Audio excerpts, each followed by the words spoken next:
Do you want to stop your codependent pattern in your life? For more dating and relationship advice, subscribe to my channel and click the bell as well to be notified when I post my next videos. So if you are in the category of attracting men into your life only to lose yourself over and over again, not really knowing who you are, giving your power away all the time, then by the end of this video, you will have 5 tools on how to get out of that dysfunctional pattern. Ready? Let's go.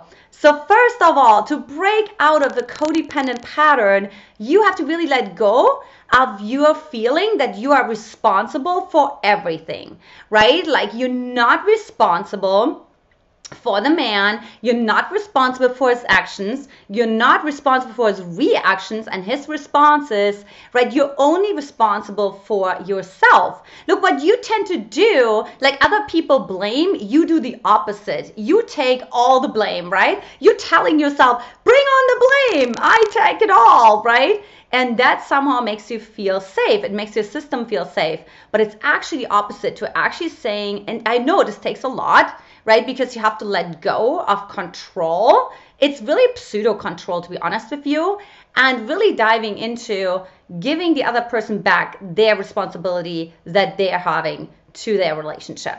Which leads me to your tool number 2, which is all about becoming self-focused. So look, when we're in this codependent pattern, we're constantly making sure the other person is happy, right? Or we're always constantly making sure how is our actions, how is that we went out today, or how is that we said the wrong thing today? How is that impacting the other person's reaction, right? And the other person's life, and it's really like letting go, and instead saying, hey, hold on, how do I feel about myself? You know, do I feel my feet on the ground? And I'm actually quite serious right now, right? Do I feel my bum in my chair? Am I actually my body?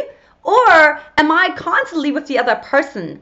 I'm so much with the other person that I'm almost like being in their body, and I'm anticipating when they start breathing and when they stop breathing, when they start smiling or when they stop smiling, right? That's when we become like so hyper alert and we're losing ourselves more and more, versus really saying, hey, let's say you're on a date with a man and you're like, how am I feeling? Am I enjoying my date with this guy, right? That was like one of the biggest breakthroughs for me when I was on a date. This was years ago, before I met my amazing husband, Brody.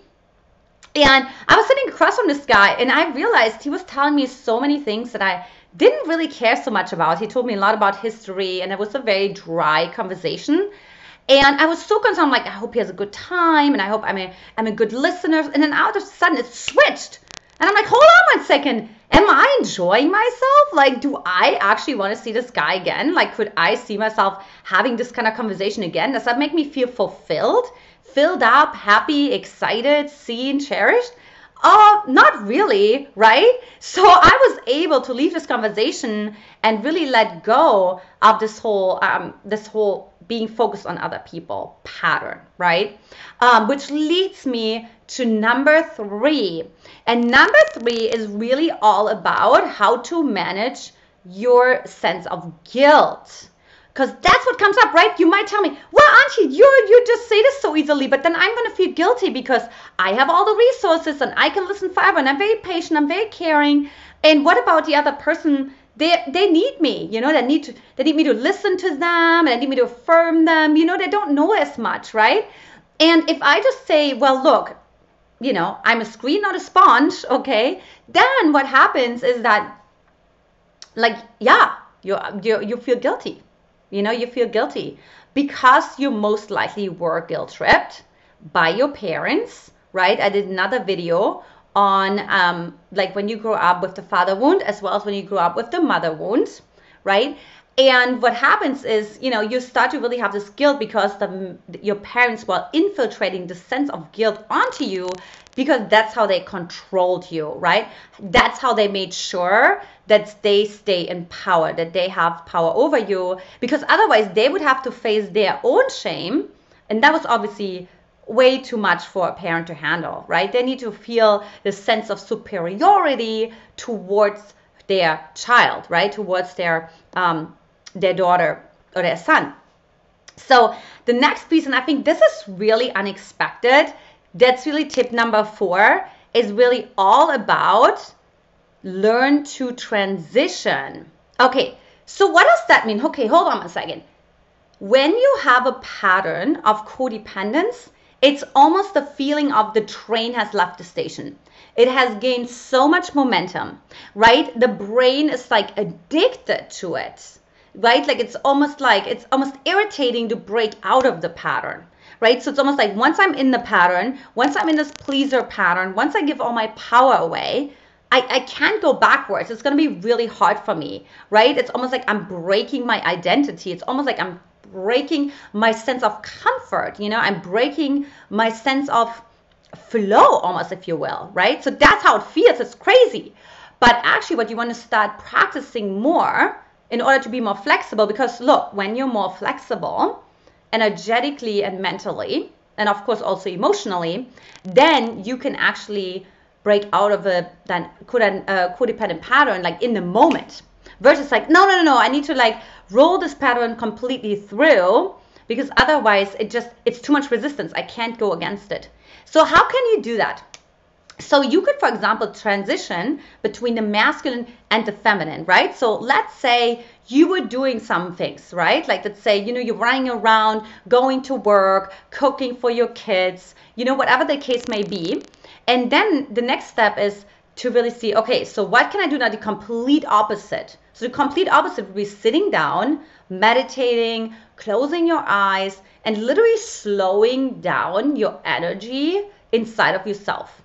So that is a transition, right? And then the other way around as well. Can you then come out of that beautiful meditation, that beautiful sense of stillness, maybe even this beautiful moment of reading your favorite book, right? Or taking a gorgeous bath, and then transition into, okay, let's go. What else do we need to get done today, right? How fast can you transition? How hard is it for you to transition? So you really want to see, okay, like, is it hard for me? Is it easy for me? And is it hard for you? Then transition as much as you possibly can, right? The same applies when let's say you're at work, you come home from work, you have a date right afterwards, and just really how easy is it for you to transition, right? To take off the suit, right, that you're wearing like in corporate, right, or at work, and putting on a dress, even if it's just like a figurative dress, right?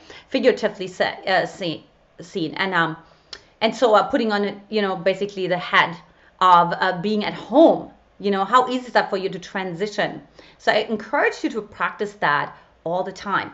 And then the last tool to really break out of codependent patterns is to love yourself unconditionally. Okay, so hold on. What does that mean? That means that no matter what you do, you can't help the person all the time. No matter what you do, you know, the other person can't always be happy. You know, no matter what you do, you know, the other person will be sad. You'll be sad.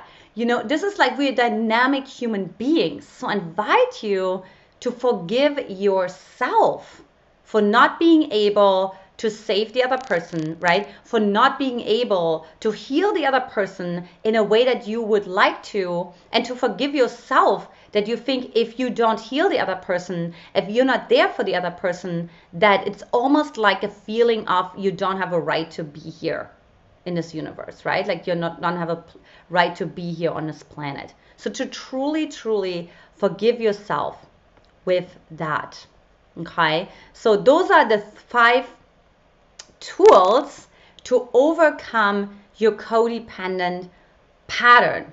So look, of course, there is so much more when it comes to codependency. Understanding how do your internal dialogues work against you, right? How do they sabotage you, right? How do they build resistance to something that you really desire to have, right? And how can you actually manage energy, you know, expectations coming in from your partner, being able to set boundaries while still being open and vulnerable. So if you're ready to learn more about this, then I invite you to come on a Magnetize the Man clarity call with me where we get crystal clear for you, girlfriend, what it is that's getting in the way of you breaking out of this codependent pattern so you can have that deep connected long-term relationship where you feel seen, heard, cherished, and supported. So for that, hop on over to magnetizetheman.com. You can also click that link below as well. And I am super excited to see you on the other side. Until then, much love. Bye bye. Mwah!